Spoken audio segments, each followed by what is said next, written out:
what are we doing to create a new product category? Well, ACTIVA, as I said, was the first to bring this to the forefront, and they created ACTIVA BioACTIVE as a base liner, and they also created a restorative material.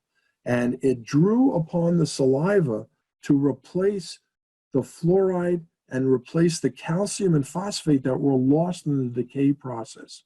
You see, the ACTIVA materials are more bioactive than glass ionomer and resin-modified glass ionomer.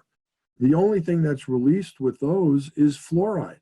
We need a product that's going to help restore the health of the tooth by replacing the calcium ions and the phosphate ions.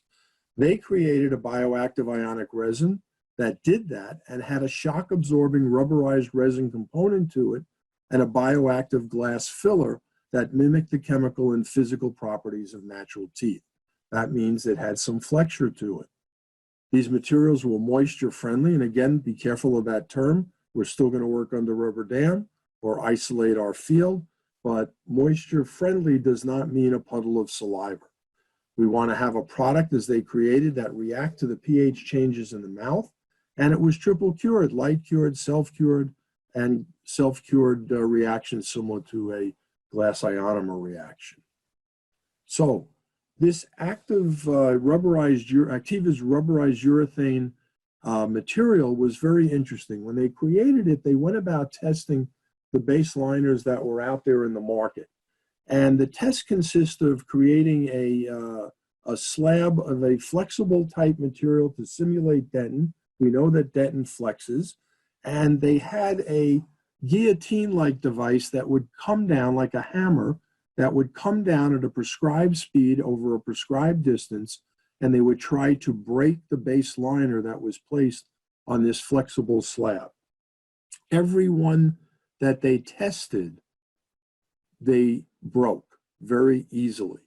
They tested ACTIVA for over 100 cycles, and it refused to break. Most of the competitor samples, in fact, 100% of the competitor samples, fractured on the first cycle.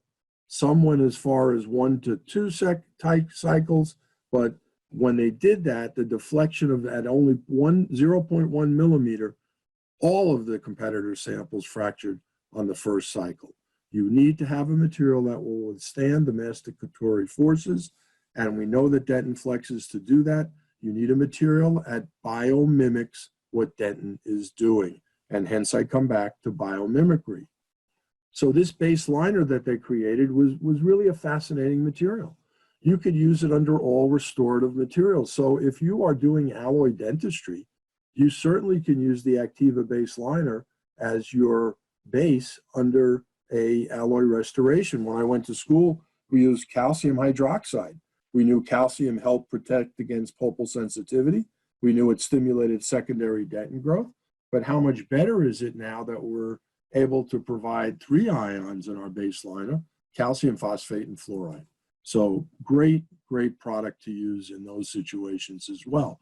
I still think alloy is a very good restoration. 40 some odd years ago, I made an elective decision to only do adhesive resin dentistry, and I've never looked back on that.